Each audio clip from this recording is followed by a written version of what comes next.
What is up, guys? It is your girl Mindy, the Karmic DF from TikTok, and today I'm going to give you a few tips on how to get started on the childhood trauma healing, because I know that there's a lot of information out there and it's really hard to figure out, where do I start? What do I need to look into? Where do I need to fix things? How is it showing up in my present day reality? So we're going to dive right in, and hopefully these tips will be helpful for you so that you can move forward to begin to heal, to resonate with the higher path that you were destined to be on. So if you like videos like this, please like, comment, share, subscribe, and as always, let's get into it.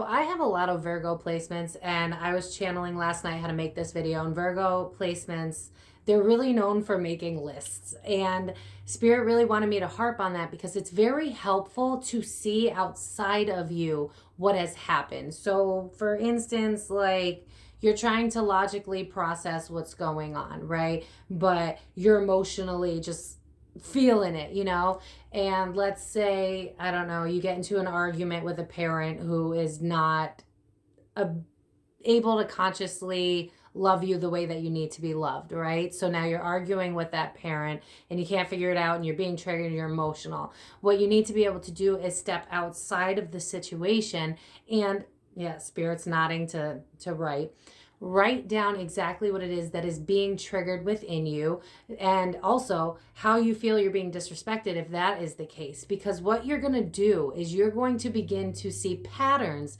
that are happening throughout your life.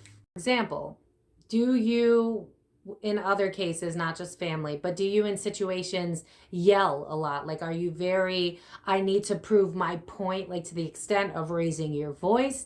Because you can see that as, well, maybe your parents didn't listen to you as a child. Maybe they pushed you away and they were like, oh, your feelings didn't matter. And so you were taught that your feelings didn't matter, and you grew up and you were like, no way in hell, I'm not going to allow this anymore. Subconsciously, you thought that. And so you became kind of like your parents, where you decided to be the dominant force because you weren't allowed to be the dominant force in your childhood. You weren't allowed to stand up for yourself. So as you became older, you were like, I'm not going to do that, partake in that anymore. And so you became the aggressor. You became someone who started to yell. You became someone in a lesser version. Maybe you like to always be in control. It is your way or the highway. This is how childhood can manifest into toxic behaviors and patterns. You can also go the other way, which is what I did at the beginning. If you were silenced a lot as a child because, for whatever reason, there's all spectrums of different parents. We're not going to go too far into that. But if you were silenced a lot, if your feelings didn't matter to your parents, then as you grew up, you might have become more submissive. So you would try to, for instance, in relationships, you might overdo it to try to earn somebody's love, which, by the way, you should never earn somebody's love. Love is unconditional. You shouldn't have to force love to happen. If you have to sit around and wait for someone to decide if you're worthy of their love, then they're not worthy of your love. Remember that. If you became the submissive type, you can look back at your history with your parents and go, oh yeah, I remember when I cried, my parents were stressed out and they would tell me, be quiet, go to your room. And so now I've subconsciously learned that I believe everybody feels that way about me, and so I silence my voice. We are in the first 7 years of our life, because I like to bring science into it, we are in theta brainwaves, which means that you are in a hypnotic state. So that becomes your reality. It's why it's so hard to uncondition yourself from your childhood, because that was literally your reality. So if your parents were one of those two things, if they yelled at you and you decide to become somebody who yells because that's all you know, then that's another instance of childhood trauma manifesting in its own way. It's about being able to step outside of what happened to you and start to look at, now I'm seeing like a family tree. Start to look at where it trickled down, where it came from, so that you can stop making it personal, making it about you, that somehow you're broken, that somehow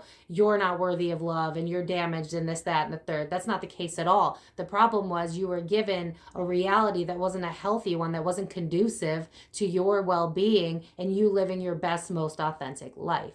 you can do. And remember, I say this with kindness because we all have different levels of trauma when it comes to childhood trauma. And listen, I went through all the stages of grief when I went through my childhood healing, and I'm still going through it because healing is a forever thing. It's not just you heal and you're better. So don't beat yourself up when you have your hard days and you're like, I thought I already fixed this. Well, maybe it's coming back to remind you that it's not entirely healed and there's just a little bit more work to be done. So that's another little side note. Don't beat yourself up if your progression isn't a straight line forward. This is a lot of years of conditioning, of programming that you're trying to undo. You're able to step outside of yourself if you do have the ability to. If you can find out more about, say, your grandparents, for instance, this is huge. That's why I was seeing the tree in the beginning. If you can figure out, 12:44 on the clock, angel numbers when I said that. If you can figure out why your parents became who they are, then you can stop taking it personal as well. So you can get it from both directions, right? You can learn, oh, I became this way because they weren't healthy. They weren't able to give me the unconditional love that I needed. But then on top of that, if you do some digging, or if you just simply ask, if you talk to your parents like that, find out how their parents treated them. I found out a lot through that. I realized that, no disrespect to my grandmother in heaven, I apologize, but I saw a child book where at age 6, she was already belittling my parent. And it was like, oh, well, if my grandparent didn't know how to unconditionally love my parent, then how would my parents' reality be able to see unconditional love? And you can go and argue, well, we are making the change that we wish to see. Not everybody's capable of doing that, and we have to understand that. And if we sit here and we just go, oh, woe is me, life is shit, blah, blah, blah, we're never going to get to where we need to go. But if we step outside of ourselves and start to look at the hows and the whys and remove our emotions from it, we can begin to understand how they became the way they are. So it takes the emotions off of us, right? Because if my parent wasn't capable of loving me to the extent that I needed, then that's it. That has nothing to do with me. That doesn't mean that I was unworthy of love. That means that they weren't taught how to be a parent. That means that they weren't taught how to be a healthy person in society. And you can blame them if it makes you feel better, but at the end of the day, you need to let go and detach from this, because the sooner you do that, the sooner you can heal from these traumas, because you are taking it away from you. Stop making it about you. Realize that everybody has their own shit, right? And regardless of how bad or good they may have been, because again, it's always on a spectrum, at the end of the day, when people say forgive for yourself, I don't exactly love that terminology, because it's like, there's a lot of people that aren't deserving of my forgiveness, but I think we need to find a different way to verbalize we're forgiving ourselves for what happened, because we're understanding the bigger picture. So it's not necessarily if you don't want to, if you're not ready to, if you don't ever want to, you don't have to technically forgive your parents or whoever has hurt you. But what you need to do is step outside of yourself and go logic with this one, which usually is not my thing because I'm all about heart. But you got to go logic with this one and go, why did they behave the way that they did? Because more often than not, it has nothing to do with you. And once you can realize that, once you can conceptualize that there's nothing wrong with you, then you can release all of that burden of sitting there and wondering, am I good enough? Was I worth it? Why couldn't my parents love me? Because honestly, when I started my childhood trauma healing, I definitely went down that route where I was like, why was I never enough? Why didn't they love me the way that I needed to be loved? Why didn't they understand that my sensitivity wasn't a weakness? It was very easy for me to fall into that victim mentality. But at the end of the day, the only person that's hurting is us. It's not them. They're already hurting from their own crap that they don't want to heal. Why should we continue this cycle? We're here to change this cycle. And in order to do that, we have to stop taking it personally. We have to understand that the past is a past and we need to let it go, because it's never going to change. More often than not, you will never get the apologies that you feel that you deserve, because trust me, on both sides, I deserve a lot of apologies that I will probably never get, except for, the day that they pass and then they come to me, because I expect that fully. But, if you're developing your gifts and stuff, then you might get apologies when they pass away one day. Like, that's kind of morbid. I don't want to go there. But don't sit there and wait around for them to change. Same idea with relationships. How many times have we wasted years on relationships thinking, well, we see the potential, we hope they'll change, we'll love it out of them? No, people are who they want to be. Back to science for a second. I believe it's around age 30 or 35. By then, about 90 to 95% of you is running on subconscious programming, which basically means around your 30s and older, it is so much harder for you to change, to the point of previous generations. We've seen it. They don't want to change at all, right? Like, I cannot count on enough fingers how many people in their like 60s and up are like, respect your elders, but they're super toxic, right? And you're like, I'm not going to respect you. You don't respect me. It's equal give and take, right? Different generations, not worth the argument. Thing that I think is extremely effective, and I kind of stole this from Tony Robbins because he's amazing, so check him out if you don't know who I'm talking about. But he says in his Netflix special, blame effectively. And I love this because it really helps you get out of your own way. So for instance, right, I had a parent that really drilled me. You have to work so hard in order to get somewhere, to the point where like I developed severe anxiety because it was like, my body doesn't know how to do that. I'm very sensitive. I can feel energies. I burn out too quickly because I didn't know who I was yet, you know?